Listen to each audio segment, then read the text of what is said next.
In my last video, I went pretty deep on everything that GoPro messed up with their newest releases of camera, especially with the ILS version, and in this one I want to give it to you once again in a more concise and condensed way. The two major issues that the ILS version will have that will make it so utterly unusable for almost all professional filmmakers. If you're hyped about this release, which I was initially, you need to watch this video because I cannot recommend this camera to anyone who really ideally wants to have a freedom when it comes to the selection of lenses. The major issue, the severe deal breaker, elephant in the room about the ILS version of these cameras is that it doesn't have electronic pins. There is no electronic interface on the Micro Four Thirds mount. Now you may be thinking, why is that a problem? I can just use manual vintage lenses, right? I can use cinema glass. You can do that. And in that instance, if you're truly only planning on using these 100% mechanical lenses, more power to you.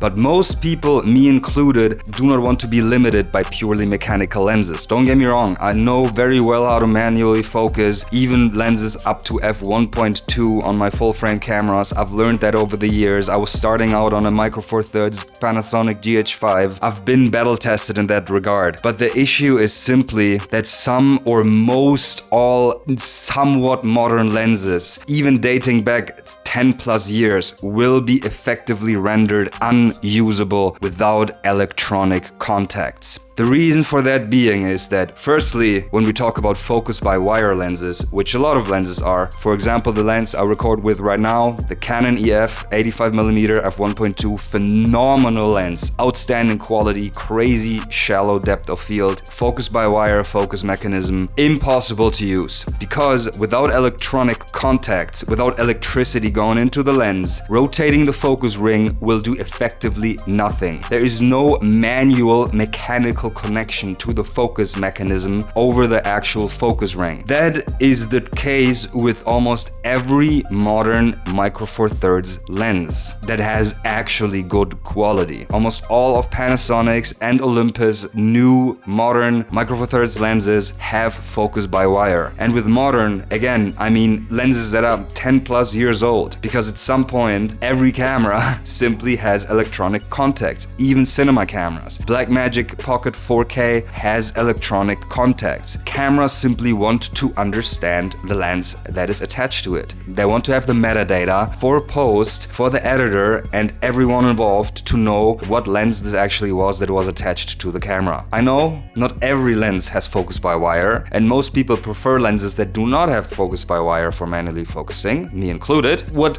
basically every lens from the past 30 to 20 years has, since electronic mounts have been around, is electronic aperture control. So even if you do not have a focus by wire lens, you are stuck with the aperture that your camera lens is in for whatever reason. You cannot change the aperture with so many lenses. And don't get me wrong, again, if you truly only want to use your fully mechanical lenses, go ahead. I have such amazing Canon EF lenses, and me, as many other people, understood that Micro Four Thirds truly only shines when you use a speed booster to Canon EF. That's the magic of Micro Four Thirds, right? You can adapt legitimately every lens to it. Most people in the history of Micro Four Thirds, for example, choose to use Canon EF lenses with a speed booster. Can't do that. I mean, you can, but then the lens becomes stupid. No electronic aperture control, no focus by wire control. That's really messed up. Here I have the synopsis. It's awful. I'm very hyped about the Mission 1 Pro, the standard GoPro 1-inch version. That's pretty cool. Apart from that, nothing to be gained here whatsoever, at all. Just get a proper camera, you'll be far happier.